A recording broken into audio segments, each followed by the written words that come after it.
রান্নাবাটিতে আপনাদের সবাইকে স্বাগত। আজকে আমি বানাবো কাঁকরোলের বড়া। তার জন্য আমি 4টে বড় বড় কাঁকরোল নিয়ে নিয়েছি। এগুলোকে ভালো করে ধুয়ে পরিষ্কার করে রেখেছি।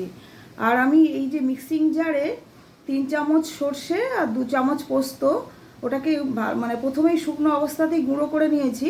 তার মধ্যে দিয়েছি আধ বাটি নারকেল কোড়া, আর দেবো কাঁচা লঙ্কা, এই 4 কোয়া রসুন। আর কাঁকরোলটাকে আমি আধখানা করে করে কেটে নিয়ে আপনাদের দেখাচ্ছি। কাঁকরোলের দানাগুলো বের করে এই মিক্সিং জারে দিয়ে একটা পেস্ট তৈরি করে নেব, আপনাদের সেটা আমি দেখাচ্ছি। কাঁকরোলগুলোকে আমি এরকম করে আধখানা করে এরকম করে মাঝখান থেকে কেটে নিয়েছি। এবার আমি কাঁকরোলের এই দানাগুলো আছে না, এগুলো চামচের সাহায্যে আস্তে আস্তে এরকম করে করে বার করে নেব। একটা পাত্রে এরকম করে বার করলে সহজেই চলে আসবে। এরকম করে বার করে সব কটার ভেতর থেকে এরকম দানাগুলো বের করে নেব, নিয়ে মিক্সিং জারে সবগুলোকে একসাথে পেস্ট করে নেব।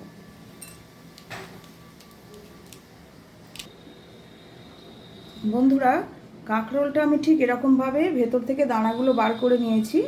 আপনারা চেষ্টা করবেন কাঁকরোলগুলো যদি একটু কচি হয় তাহলে দানাটাও বের করতে সুবিধা হয়, খেতেও ভালো হয়। কাঁকরোলটা একটু কচি হলে বেশি ভালো হয়, আর না পাওয়া গেলে এরকম হলে একটু পাকা মানে একটু বড় হলেও অসুবিধে নেই। তারপর দানাটাকে ঠিক আমি এরকম করে বার করে নিয়েছি, এরকম করে করে নিয়েছি। এবার মিক্সিং জারে এই যে আমার আগের থেকেই সর্ষে পোস্তটা গুঁড়ো করা আছে একটু, আর তার মধ্যে আমি আধা বাটি নারকেল দিয়েছি।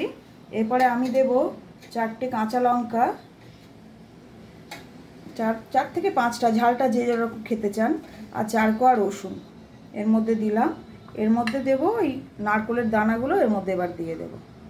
নারকেলের দানা বলছি আমি, কাঁকরোলের এই দানাগুলো এর মধ্যে একসঙ্গে করে সব দিয়ে একটা মিহি পেস্ট তৈরি করে নেব। আচ্ছা, এর মধ্যে আরেকটু জিনিসও একেবারেই দিয়ে দিই আমি, সেটা হচ্ছে এর মধ্যে আমি মিষ্টিটা যতটা আপনাদের যেমন ভালো লাগে পুরো মিষ্টি খেতে সেরকম দেবেন। আমি এখানে 1.5 চামচ মতো মিষ্টি চিনি দিলাম, আর নুনটা আমি পরিমাণ মতো দিলাম। এখানে আমি 1 চামচ নুন ব্যবহার করলাম। দিয়ে এটাকে আমি একটা মিহি পেস্ট, সামান্য একটু জল দিয়ে একটা মিহি পেস্ট তৈরি করে নেব। একটা পাত্রে আমি গরম জল বসিয়েছি, ওর মধ্যে সামান্য একটুখানি নুন দেবো, বেশি না, সামান্য একটু নুন দেব। দেওয়ার পরে নুনটাকে একটু ভালো করে মিশিয়ে নিয়ে ওর মধ্যে কাঁকরোলের যে বাইরের কভারটা আছে, খোলাটা, এটা একটু জাস্ট একটু সিদ্ধ করে নেব। একটু সিদ্ধ করে নেব, কারণ পরেটা যখন তেলে ভাজা হবে তাড়াতাড়ি হয়ে যাবে।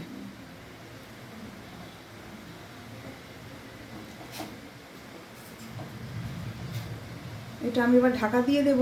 কিছুক্ষণ সিদ্ধ হয়ে জাস্ট একটু নরম, হালকা একটু সিদ্ধ হয়ে যাবে, তখন আমি গ্যাসটা বন্ধ করে দেব।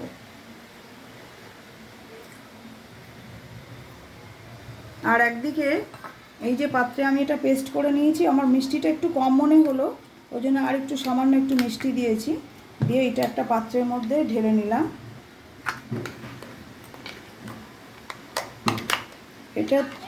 এইটা কড়াইতে একটু তেল দিয়ে এটাকে ভালো করে শুকনো করে একটা পুর তৈরি করে নেব। পুরটাকে আমি রেডি করে নিয়েছি। কড়াইতে তেলের মধ্যে পুরটাকে দিয়ে দিয়েছি, এটাকে ভালো করে ওটাকে নেড়েছি। আর আপনাদের বাড়িতে যদি আটা, এই ময়দা কিংবা চালের গুঁড়ো থাকে, অল্প করে সামান্য দেবেন, তাহলে এটা ভালো শক্ত একটা পুর তৈরি হয়ে যাবে। এটাকে আমি নামিয়ে ঠান্ডা করতে দিয়েছি। আর এদিকে কাঁকরোলটা হয়ে এসছে, মোটামুটি সিদ্ধ হয়ে এসছে। আমি এটাকে এবারে যে নামিয়ে জল ঝরিয়ে নেব।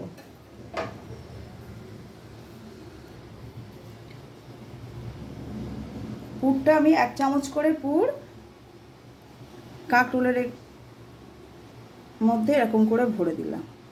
এরকম করে করে আমি সব কটার মধ্যে এরকম করে ভরে দেব।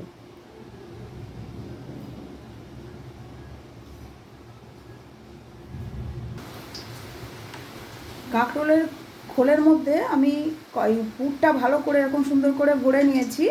এবার প্রত্যেকটা কাঁকরোলের এইটাকে তুলে এর মধ্যে আমি একটা পাত্রে এরকম ময়দা আর কর্নফ্লাওয়ার মিশিয়ে গুলে নিয়েছি।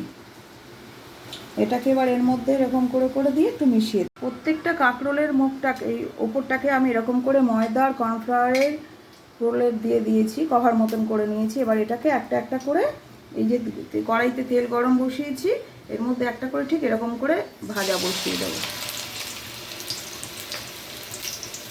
এটাকে ভালো করে এপিট ওপিট কিছুক্ষণ পর এটাকে উল্টো করে আর কাঁকরোলের বড়া ভেজে তুলে দিয়েছি বন্ধুরা।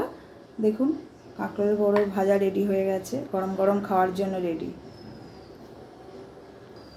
এগুলো আমরা গরম ভাতের সাথেও খুব মেখে খেতে ভালো লাগবে, আপনারা গরম ভাতের সাথেও এটা খেতে পারেন।